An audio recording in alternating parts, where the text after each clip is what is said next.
can't buy. It resides between my eyes. Walked through the fire, came out better on the other side. See, life's like a beach if you find the sand. And right now, I feel like 100 grand. You are listening to Inspired Insider with your host, Dr. Jeremy Wise.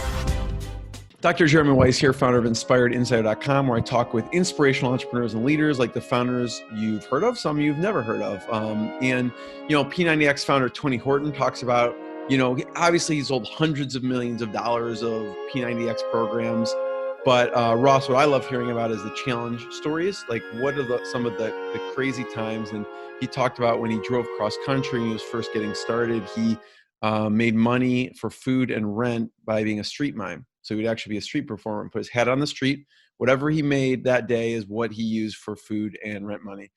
Baby Einstein founder Julie Clark talked about growing her company at $20 million with 5 employees and selling to Disney. But was amazing to hear her challenges of beating cancer twice. And Atari founder Nolan Bushnell talked about, he was Steve Jobs' mentor, and Steve offered him 33% of Apple for $50,000, and why he said no. That and many more. I asked him that, Ross, and I don't want to ruin the punchline, but people can go to InspiredInsider.com and watch the episodes. But, he said, Jeremy, if a punk kid, I don't remember the exact terms he used, if a punk kid came to you who's like 21 and asked you at the equivalent of that time, maybe 50,000, he said was maybe 300 or 400,000, would you give it to that kid? And I'm like, who would know? It would be Steve Jobs, right? Who would know that? So I'm like, okay, no, that's fine. Fair enough. But you're probably kicking yourself right now. Yeah. If anyone's made a decision, give him a little less money. Yeah, give him a little less money. Right. Take a small part of that for it. That would have still been pretty amazing for him. But check out InspiredInsider.com, and the episode is brought to you by Rise25, which I co-founded with my business partner, John Corcoran. And at Rise25, we help B2B businesses connect to their Dream 100 clients and referral partners and help you run your podcast so it generates ROI. And, I think just like Ross thinks, content marketing is literally the best thing since sliced bread. It will help your business. That's how I feel about podcasting. But it's a lot more personal for me than just business. It was actually inspired. I was inspired to start podcasting by my grandfather, who was a Holocaust survivor, and him and his brother were in concentration camps in Nazi Germany. And they were the only members to survive. And you're thinking, what does this have to do with podcasting? Well, his words and legacy live on because an interview was done by the Holocaust Foundation. And you can watch it on my About page of Inspired Insider. I have the whole interview there. It has graphic details of what he went through, so just be aware of that.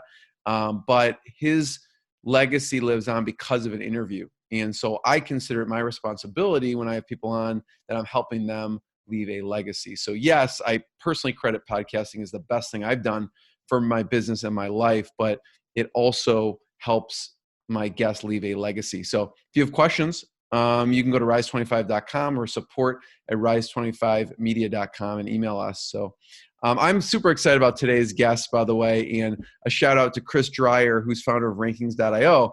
And they help personal injury law firms dominate first page rankings. And also, if you go to today's guest website with Siege Media, they help brands scale with SEO-focused content marketing. And so I'm going to give a brief introduction for Ross, who's an amazing entrepreneur, and he's doing some amazing things to help other entrepreneurs as well. So today we have Russ Hudgens.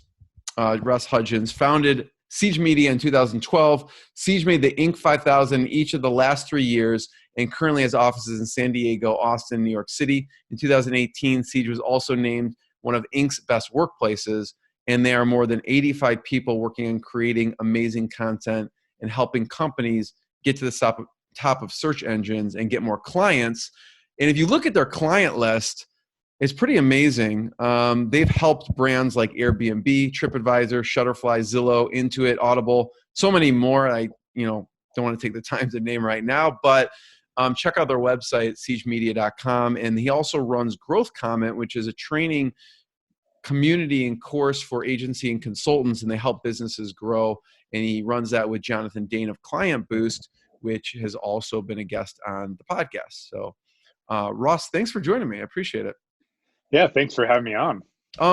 There's so much to talk about, and I want to get into some of the ways you help companies. You have SaaS companies, e-com companies. You have a long list of case studies on your website. But I want to start off with, in this climate now, whenever people are listening to this, there's craziness going on with coronavirus and a crisis. And there's always, I was watching an old interview with you, and there's also an Ask Me Anything about you, which I read almost all of the comments on Reddit.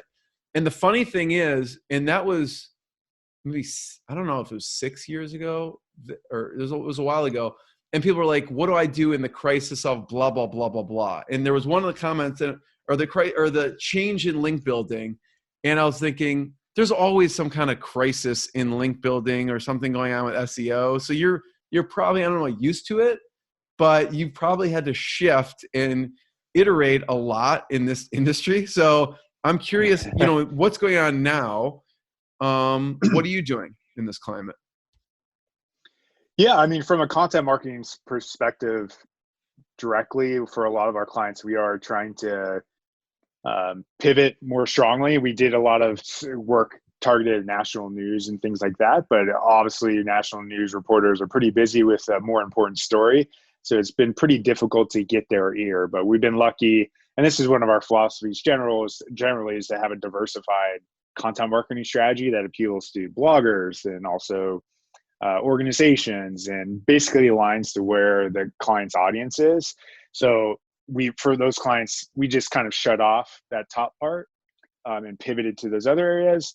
Although from the client side, we haven't completely excluded it. Someone on our team who used to work at Upworthy had a great suggestion that people want good news right now. So there's a phrase called counter programming, where you can also give reporters good news, and that'll give you a shot to kind of get in the door. I still don't know that you really want to pry yourself into that door, but we found some effectiveness with that, and also elsewhere too, because people just want good news right now.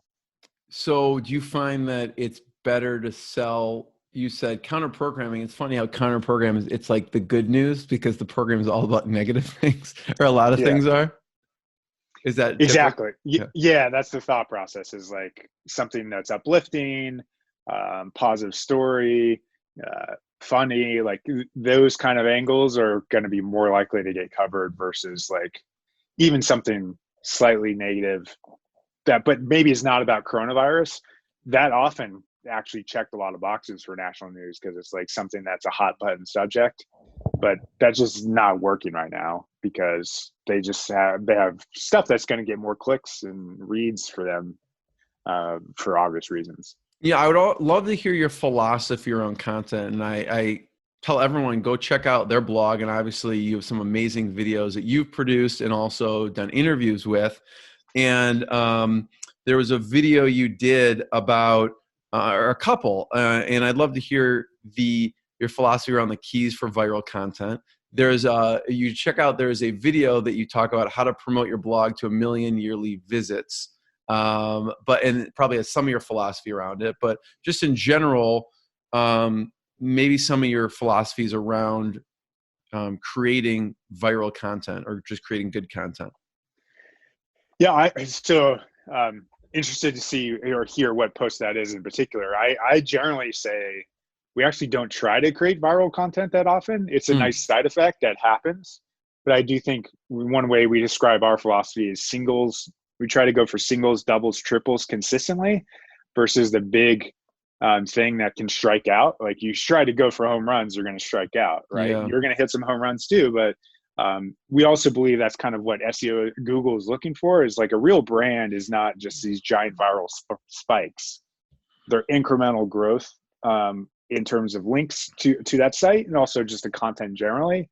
And also brands are built by a consistent, I describe it like 2x experience, an experience that's even like 1.2 to 1.5x better than everyone else. If you do that 40 times, if you do 40 podcasts that are great, and they're 1.2x better than everyone else, they're only going to listen to you. But if you just one big thing that's once every 3 months, you might not even build a brand off of that, honestly.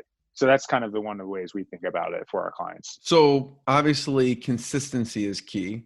And what about, okay, you take some of the best hitters of all time.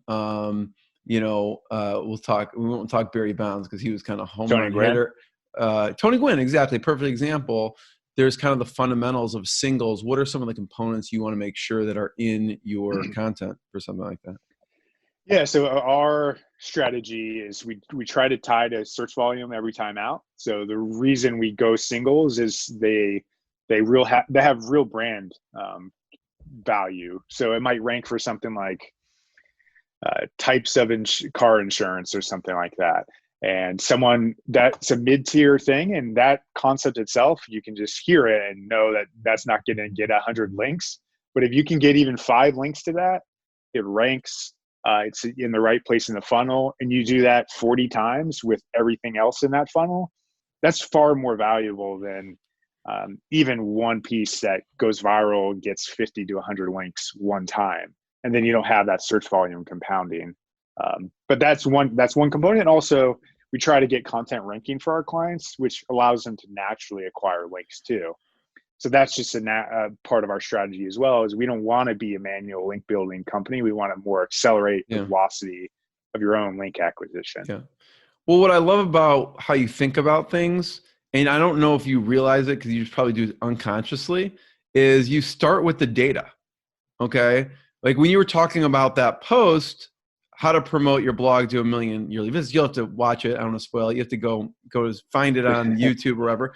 But you start with the data, and it seems like before you produce a great piece of content, you look at the search volume, you look at like certain metrics, and then produce a piece of data. By the way, I am so guilty of not doing anything like that. And like, this sounds interesting to me. And I should probably go to like what's actually being searched, right? And that's something that, you do just unconsciously that most people probably don't even think about. I think there is room for what you said there. For business development content, we try to do more thought leadership stuff. And that's often what you're thinking about, not what someone's searching. Right. So I think if you are in a B2B market, that can make sense. And you still don't want to ignore search volume by any means. But trust me, I ignore it. I ignore it. So I think there's a balance. There are people that use that too much, and then you go to their sites and they feel robotic, and they can't build a brand off that either, which is its own problem. Yeah. So a combination of the two. What are some, and you mentioned some, and you've had, Rand Fishkin I've had on, and great book, Lost and Founder. Shout out to him. You've had him on, which was good also. What tools do you recommend people look at or use? And I know Moz is one of the ones. You've been featured on Moz. Yeah, Moz is good. Our kind of go-to right now is Ahrefs. It's just an amazing, powerful tool. I'm sure a lot of people have probably heard of it from an SEO and competitive research standpoint. SEMrush is good as well. If I had to pick one out of everything, it would be Ahrefs. Honestly, if I was a small business, I think that's by far the most bang for your buck. From an outreach standpoint, we use BuzzStream. It's kind of our digital PR CRM where we manage a lot of our relationships and outreach through that. So that's those two kind of fit the gamut there. And also ClearScope is another one that a lot of people might not have heard of, but that one's good for kind of recommending common terms that might show up for a given topic. So if you said something, you wrote a post on how to increase website traffic, but you didn't say Twitter or Facebook, that would be kind of weird for Google. So they often rank stuff based on what are those common words that topics like this show. So what ClearScope will do will tell you which words should appear on content. So that's a nice shortcut. It's also good for giving freelancers too. Sometimes you can get to those things automatically without thinking, but in technical spaces or for freelancers, it's a good thing. Yeah, to reference. That's awesome. Thank you. And Ahrefs, was that around? How long has that been around? Like early on, were you using something like that or no? No, it really was. Ahrefs has come, I don't even know the timeline exactly. It was Moz for sure to start, but Ahrefs Yeah. has kind of accelerated in Okay. the last 5 years to be the best product, which props to them. I don't know if you've looked at Rand's new company, and if anyone's listening to it, maybe not be new anymore, but SparkToro. Have you looked into that at all? Yeah, so I'm actually an angel investor. Oh, okay. Yeah, It sounded amazing when he was describing it. So yeah, it's great. Congratulations in advance for that. Yeah, it seems like it's not a bad investment so far. So we'll see how it progresses. But Rand's a great operator. So I feel. What was, besides obviously you invest in the jockey, but what was it that was enticing about the company and what they were creating that was enough, compelling enough that you're like, I'm going to put money behind it? Yeah, they are in audience research and promotion. So I think and that's one reason Rand reached out to us. I'm pretty sure is that we're in a comparable space. So I could actually add value, hopefully, in the product and make suggestions, which is positive. Yeah, Rand, the jockey. I mean, I did think biasly, like it's a good way to kind of get to know Rand better. And even that relationship has its own value. Of course, you shouldn't put dollar signs on all your relationships, but that was consideration as well, just getting to know Rand better. Yeah, totally. But yeah, had faith in. I didn't put a ton of capital in, but yeah, put some cash behind it, and it feels like it's the right move so far. That's awesome. I want to talk about some case studies because I have a lot of people I know and who listen. They're SaaS companies. You help SaaS companies, e-com companies. I listed a bunch of companies. One of my favorite companies or favorite products is Audible. I love it. So I want to hear about how you helped Audible or how you started working with Audible. But case studies, there were two that kind of stuck out to me on your site, and whichever one you think would be better to talk about. But there was a SaaS one and an e-com one. SaaS, I mean, there's many of them, but the SaaS, there's an e-com. It said zero. It caught my eye. 0 to 365,000 a month in traffic value for e-commerce company. Or the other one I saw that stuck out was a SaaS company, 131% growth. Yeah, sure. One of those would be a better story. Yeah, happy to. We could start with the e-com. The e-com one. Yeah. Yeah, start with the e-com. So when I say that specifically, that's a client. I feel like I want to be considerate of not going into too much detail, although these are all, you can find them on the site for context, but to kind of like paint it at a high level, this is a client in flower delivery. Mm-hmm. So what we helped them with is just a content marketing strategy on their blog. It was kind of starting from scratch. So what we did was a lot of high quality content tied to the top and middle funnel. So examples might be like rose etiquette or flower etiquette or gifting or types of roses or rose meaning. Like when you're sending someone roses, you want to make sure you're not saying something offensive. So these are the kind of searches. Rose meaning. Yeah. Is there a way to offend someone by sending certain roses? Oh, you could. I don't think that one in particular. Oh, okay. There are like other flower meanings. So then I'm probably a good thing I don't send or don't give my wife roses or I'd offend her too much. No. But there's definitely funeral flower etiquette and stuff like that. Like get them. Yeah, that would be bad. So what we do is we apply SEO best practice to those articles in terms of what the topic kind of requires from a quick answer standpoint. So we're solving for what are people quickly wanting to get out of that in terms of the structure, and we outline it that way. And then we have a design team of around 35 people that build beautiful visual assets, specifically in flowers. Obviously, you can imagine it's pretty inspirational and needs to look good. So our designers will mock up a lot of different assets that are nice to look at and make it easy to digest that content and share it. Those will help those rank, but we'll also do a lot in the top funnel where it'll just be brand awareness. Maybe it's like printable gift ideas for your mom or something that's kind of, you might send your mom flowers or something like that. So we'll print out, we'll create nice printables. We'll actually print them, take photos of them in context, and then we'll actually pitch that content to bloggers to get links back to that client. to build their authority. So we'll do that on the top and middle funnel, while also benefiting their bottom funnel pages like roses, send flowers, Mother's Day flowers, by building their overall authority from that work.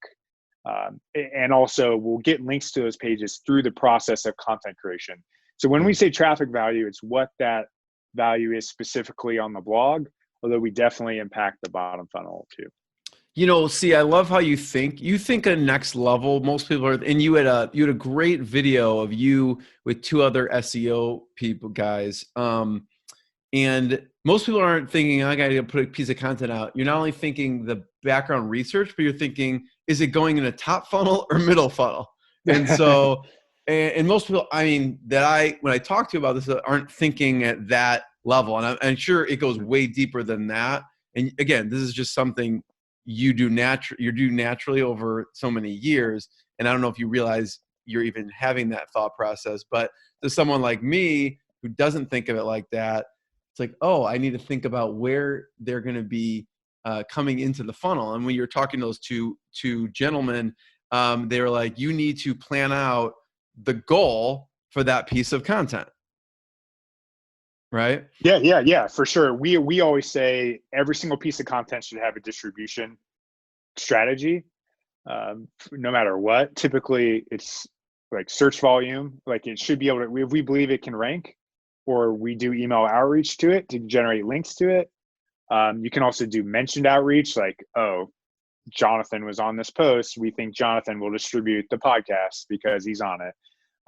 And then social is obviously a big component as well if you have a big enough audience, but most people don't have a big enough audience to get visibility. So they have to do one of the other things if they're going to get anyone to watch their stuff. So if we don't think about that, it's wasted effort basically. I feel like some companies see the light, they see the vision of this is really not only a short-term benefit, but a long-term benefit for their company and their brand. What are some of the things holding people back from making an investment in their content when you talk to them? Yeah, it's a significant investment for one. SEO definitely takes a long time. So if you're a brand new site, and it kind of relates to the SaaS traffic growth case study you mentioned earlier, it takes 12 months probably of spending at least in competitive markets, of spending at least 10K most likely to really even start seeing momentum. So it's basically the belief that that's going to come. And if you do it well, it will come, but it is a 12-month slog to get there. So I think that's one of the major reasons that SEO is a channel, just people don't invest in it either, is just it takes so long. But in the SaaS example, and this is one of the positives for these companies that have kind of been around for a while, they have some authority already. So we were able to get them quicker growth, which can often be in 6 months. If you already have a baseline of authority, you've been around, maybe you haven't been deliberate, but that has helped you potentially accelerate the pace of results that a brand new website would not have.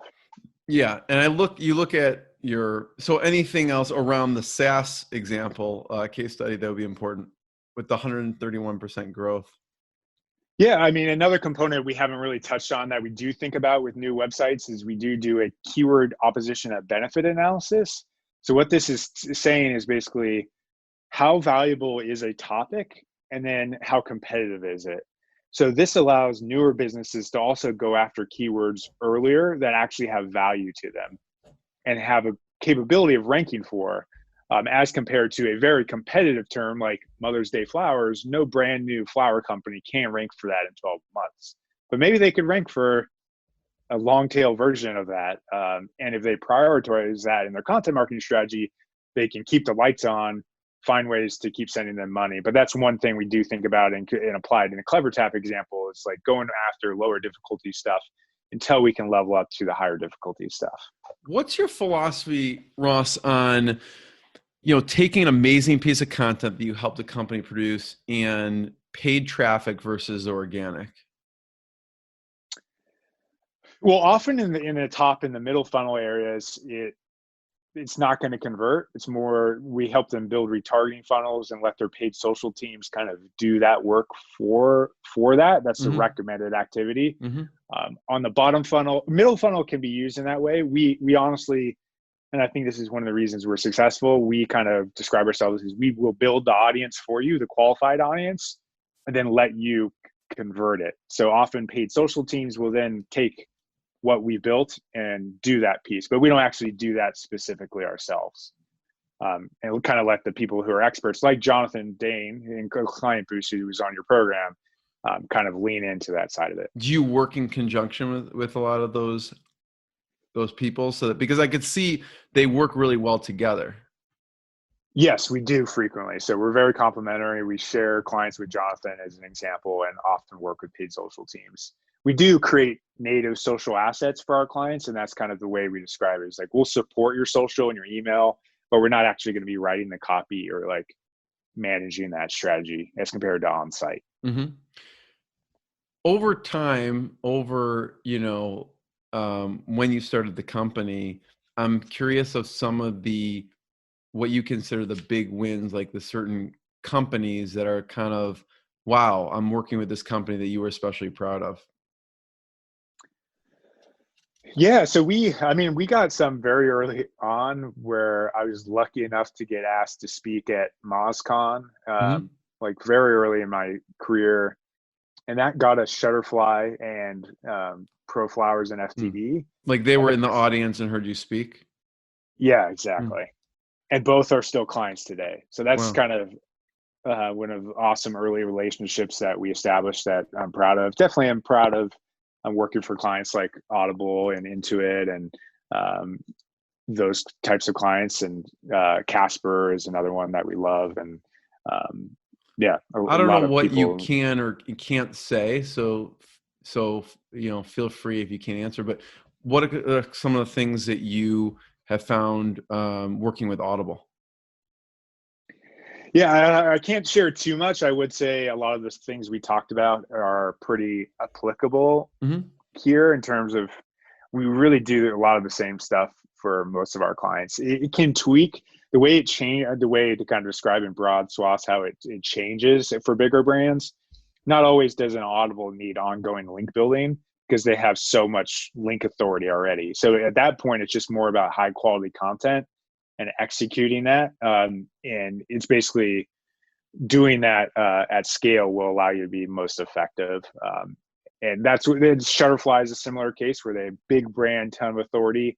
It's often that mid-tier that needs the extra boost from link building too, manual link building specifically to kind of get it over the hump.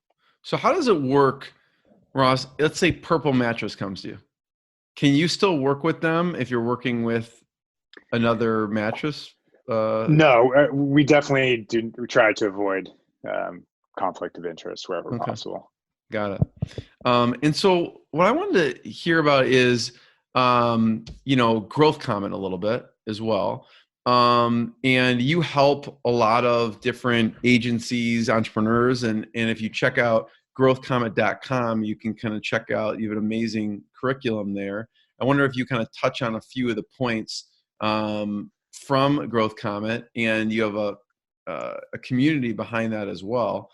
And what made you, first of all, decide to team up with Johnathan from KlientBoost and create this? You're busy enough. You have a company, 85 staff. Like, I want to do something else. I don't have enough to do. I mean, I definitely focusing is tough. I won't lie about that. But I had Johnathan on for an interview because I'd seen he's a high growth company. He's done a good job with content marketing specifically. He's in Southern California as well. We have an office in San Diego. He's in Irvine. So it was natural to do that. And then I realized, hey, Johnathan and I have something in common in that he's on the paid side and is really grown an agency. I don't think there's always something new to learn, but we're doing okay from that side and growth as well. So maybe there's something to share there to help other agencies grow and also learn from other agencies as well in the course. So the course is basically a long, and one of the benefits of being in the same area, we did a video shoot of kind of all 12 months worth of basically every single thing we could think of that comes up in the agency kind of scenario, whether it's getting new clients, hiring people, recruiting, letting people go, unfortunately, potentially getting acquired, and what you need to do to get acquired. All those things kind of factor into that. So one of the topics is big, I always hear people talk about, is hiring. And you were on the list of best places to work. What were some of the things that you have done or put in place to make that happen? Yeah, so we just try to just generally care about people. I think that's really, at the end of the day, what matters. One of the ways I describe it is I try to build a place I would want to work at and give those same things to everyone else. And that's like work from home flexibility. We have that up to 2 days a week. We might expand that with coronavirus scenario once we go back to normal. Yeah, what else do we have? What else has been important to people? So it sounds like flexibility of work from home. What else has been important that you found? Yeah, trust. I think we don't micromanage people. I think that kind of connects back to it. Is I've generally not been high stress. Also, from a culture standpoint, I try to make it so if someone makes a mistake, you're not going to get fired when you make a mistake. We're going to learn from this. We're going to improve from this. And I think that environment of like low stress is probably contributed to a positive work environment as well, and trust specifically. So by no means do we think people can just keep messing up forever, but a one-time mistake, even if it costs us 50,000, which we've had people make mistakes that have cost us like a 20K engagement. And it's fine. Like it's rough, but you learn from it. And I think that kind of builds. It's one of the things Gary Vaynerchuk, I think, said that I really liked at one point is at the end of the day, people want to feel safe and they want to grow. And I like that quote specifically is like, we've been growing. I think that has been something our team likes, and people generally not firing like very quickly at all. Like we're very upfront with people, communicate when things aren't going well, and that hopefully contributes. I think, the trust piece kind of goes into the foundation, Ross, of you hire the right person. And if you do that, you can trust them and you have to micromanage them. So what does that hiring process look like? How do you make sure that you hire the best people or the fit for your company? Yeah, that's a great point. I mean, it really does come down to that for sure. So we have we try to make it quick where we jump on a call and vet the person. If they're good to go, we'll immediately send them a test project that's short, that's respectful of their time and not asking for free work. Once that's approved, that test project will give us a sense of their writing skills and also their outreach knowledge. On the design side, we give them a very short design project to test their skills. Once that's clear and good to go, that shows they have competency, we bring them in and we have a round of 3 people interview them. They measure them on fit, fire, and function. We ask them to do that anonymously, to like email someone, a third party, that score, so there's not groupthink about how they think about someone. We bring all that data together in an email, and it gives people like, oh, this person got 3, 4, 5. And you see everyone's opinion, and hopefully within that combined data that we now have about how we feel about this person, we then try to say hell yes or no on this concept, which I got from Derek Sivers, is like, is it a clear hell yes on this person, or it should probably be a no? And that's been pretty instrumental, I think, in like hiring good people. So when you say fit, fire, or function, what do you mean by fire? So fire would be like they're brand new in their career and they've launched their own website on the side. Or fire, another example where it could be low, is they really haven't done research about Siege at all. So like their passion or fire. Yeah, it's pretty clear that they care. They want to be doing content marketing specifically is another example that shows they're not just trying to get a job. Basically, they want this. They're passionate about this career. They're going to work hard to advance and do well, and that can kind of come across. You've grown to 85 or more people over time. What were some of the key hires along the way? Like position wise? Yeah, I do think our video team has been big. Like that has helped differentiate us, having a great video person, Kara Brown, who's on our team, because a lot of our competitors do not do that. So I think it creates a quality effect that they can't leverage. I do think it's just a lot of great hires over time, for sure. Yeah. What about early on? Like early on, I imagine you were doing the work, right? It was a person of one. And you said somewhere to someone, I don't consider it was an accidental entrepreneur or something like that. So when you first started, what was kind of the first major hire? Like, okay, I can't do all this stuff. What was the kind of the next level? Yeah, I was still doing link building at that time, and hired a great person, Brian Vu, who actually is still with us. And he, it was just great. And I think we got lucky, and he built a lot of trust. He like sent a thank you note after the email or the interview that was handwritten, which was great. It was like a clear sign this guy gets it and is awesome. But basically had just made the decision at a certain point, like, we have enough revenue. I can hire someone on the side. I think at that point I hired him as a contractor. And which is often the case with newer agencies. We don't do that today anymore. Everyone's full time. But we kind of started them in that direction, and that kind of it felt like it lowered the risk profile to get going there. And then at that time, the priority was just taking the load off the link building, or was that what it was? That was the position you were looking for? Yeah, pretty much. I mean, it was 7 years ago now. So we did do more manual link building without it connected to content. So we had him, and then a hire shortly thereafter was a writer who actually ended up being a unicorn, Barbara, who's also still with us. And she's she actually had front end development and WordPress shops. So we transitioned her into a developer, actually, because she was even better at that. So that was like a really lucky hire. I don't know how early we would have hired a developer otherwise. But yeah. And, because of, in general, a lot of founders, it's a, full-time job, just helping the company grow and doing all the pieces there, in addition to having to do other work within the company. And I'm curious the different positions that will allow you to kind of remove yourself from the day-to-day so you can focus big picture. So one was, obviously having someone do some of the actual, the technical work and writing. What were some of those other key positions you put in place so you could kind of remove yourself from the 100% day-to-day? Yeah, it started with link building and writing, and then it's slowly scaled up where we hired an EA who helped me with a lot of just office management type work. That was relatively early. I think we hired them part-time at first, which is what I would recommend versus kind of jumping in full go. They also helped with, office management, payroll, those kinds of things that I just didn't need to be there wasn't a high leverage use of my time.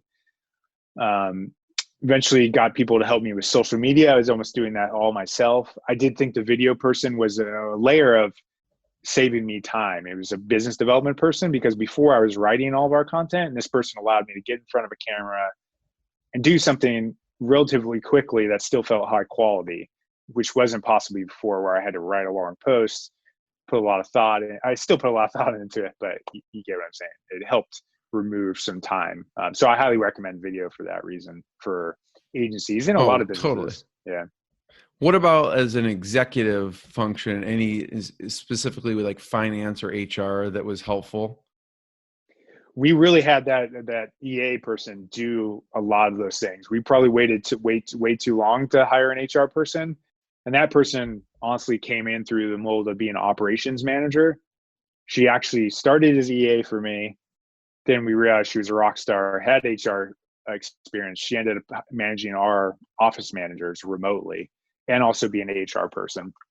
So we took a long time to hire HR. That might not be the smartest strategy. We did hire ADP for payroll eventually when we got to a certain size, and they have an HR component that can protect you. Basically say, like, if you have an issue where you need to fire someone or something like that, ask them a question, and as long as they give you and you follow their advice, that protects you. Okay. So I was that's going to one route say, there. like ADP, you call ADP, they're like, I need to fire this person. Okay, we'll fire him for you. Give me their phone number, Russ. No. Yeah. More, That's interesting. What are your thoughts on having, a project manager? At what point, how many accounts do you want them managing, or like people do you want them managing? I know like Richard Branson has certain philosophies around how he creates these structures. I'm wondering your thoughts. Yeah, so that was definitely a layer that helped me as well. So I was basically the content marketing manager for a while, and then eventually promoted someone to be a manager. I think we're always kind of figuring out what people can handle. I think the way we structure it now is around 5 direct reports per content marketing manager is felt about right for us for a scaled up manager. We start new managers with like around 2 to 3 people. Very productive people with senior people on their team as well could sometimes get to 6. I have like 8 people report to me, honestly, which is way too high, and I'd probably do a bad job for them because of that.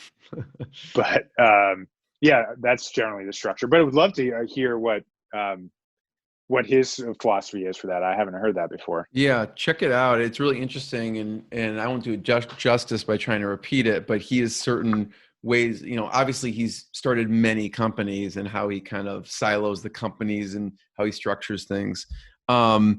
So do you typically, for the manager, promote them, or are they coming in from just specifically in for that position? Do they go from direct report to manager, or? Yeah, to date, we've had 100% of people grow internally into that position. I think that's another motivating factor when they see you can grow. There's people you can point to. Basically, all of our director and we don't even technically have a C-suite besides, I don't even know if I would count myself, but directors have all started as content marketing specialists with us. Nice. So those are great success stories. They can talk to other people and tell them how they did it. And I think that's probably, hopefully, motivating for people. First of all, Russ, I always ask 2 last questions because it's Inspired Insider. So I'm going to ask them in a second. One is, what's been a low moment, challenging, that you had to push through? And on the flip side, what's been a proud moment that, after running companies in general is not easy. And Johnathan's probably told you the title of his book or future book. I have not heard that, actually. Oh, I thought he mentioned it with you. He's like, how to eat shit or something like that. Has he ever said that to you? I vaguely remember. Okay. That, yeah. And I'm like, that sounds disgusting, but I kind of know what you're talking about as a so there's tough points, but there's also, it makes those proud moments and high points even more rewarding. But first, everyone should check out siegemedia.com. Check out what they're doing. If you have a need, of a brand that needs, more clients, who doesn't, and actually wants to produce quality content. If you found from this that Ross actually has a really serious thought process behind it, not just throwing up, hoping it goes viral. So go to siegemedia.com. It's SIEGE media.com. You can also check out growthcomet.com. If you're an agency or service professional, it's a really comprehensive, you look through all of their modules, really comprehensive. And now knowing that they have a community behind it makes it even more valuable. So check both those out. So Ross, on the tough time, low moment that you had to push through to overcome to where you are now. We're always overcoming, but what's something that sticks out? Yeah, I would love to say we're on the other side of it right now, but this situation is definitely the hardest period I've ever gone through as an agency. Yeah, it's a lot of unprecedented times right now. Yeah, we've lost clients before, but honestly, we've been relatively lucky to not have any major moments of pain in terms of our growth to date until this situation. It's definitely trying. And yeah, early on, we made some quick decisions on some roles we weren't, we were already thinking about moving on from, which was a very tough scenario to get through, and just kind of pushing through this situation. We've since hired a part-time CFO around a year and a half ago, which I highly recommend doing something like that. Around 40, 50 people. It's probably a good time to start doing that. And she's helped our thinking in that regard and being smarter from a cost standpoint. But I'm feeling optimistic now. It's really just, I don't know if that's helpful for agency owners at all, but I know a lot are going through struggles right now because contracts that are more expendable than the people on your team go first. So many agencies are seeing significant reductions in their client base because of that, which is rough. But it's really also a lesson to just be smarter. We're specifically trying to consolidate our office space a little bit coming out of this. And also because work from home is so positive. We have more people who want to do it than ever before. And again, if you trust people, that works. So that's one thing we've been doing is we have like a big space. We're going to like remove 30% of it, just continue to be leaner and smarter as an agency, really think about every cost you have. And I think that'll make all of us smarter as entrepreneurs coming out of this. What about early on, before you were 85 people? To probably be more helpful for other people. I don't know if there's any like dark times, but how I think we got started was I left my college area where I had a lot of friends, and I went to the San Francisco Bay Area in San Bruno, which is South San Francisco, and I just it was heads down. I had a full-time job, but every waking moment that wasn't that full-time job, I hustled on the side. I was writing posts on my personal blog. I was networking, and I did that for like 2 years, and it was relatively lonely time period. That is dark. There's darkness to that of like, didn't really have friends in the area. But I had 2 years where I just made a ton of headway in my career that I'm sure we wouldn't be in a good place now if I hadn't like put in that work and gotten to the other side of it. What was the decision to go out on your own? Was that a hard decision or not a hard decision? Not really. I was building clients on the side, which was that's one of the things I highly suggest to people is like build momentum on the side. That's proof that you can do this. And then had a manager who was micromanaging me, and I just wasn't a fan of that style. And that was kind of the trigger point. And I knew at that point, because I built momentum, I could announce I had quit my job and hopefully get clients. And sure enough, that's what happened. Nice. Get more clients. Yeah. What about on the flip side of things? What's been an especially proud moment for you in the business? I love seeing how everyone at the company has grown. I'm proud of that we've created 85 jobs and helped a lot of people grow their careers and given hopefully people good lives and good jobs that they're proud of. So that's something I'm proud of. Anything on a personal level that you're able to do now that you have your own company that before you remember, I remember those times when the boss was micromanaging me? Yeah, I think that's definitely part of it, just autonomy. But I think also as an entrepreneur, it's suggest to everyone to try to create that entrepreneurship, I think is the word, where you have it within a company. But that's one of the things. Yeah, it is flexibility, which we didn't have before. But I think you can also have that. And I did have that at the last company until this boss came in. So we can create entrepreneurs even if they don't have to be stressed about payroll for everybody. Yeah, entrepreneurs. Yeah. Yeah. Ross, thank you. I want to be the first one to thank you. Everyone check out siegemedia.com and growthcomet.com. And I appreciate it. Thanks, Ross. Yeah, thanks for having me on. What I got, you can't buy. It resides between my eyes. Walked through the fire, came out better on the other side. See, life's like a beach if you find the sand. And right now, I feel like 100 grand.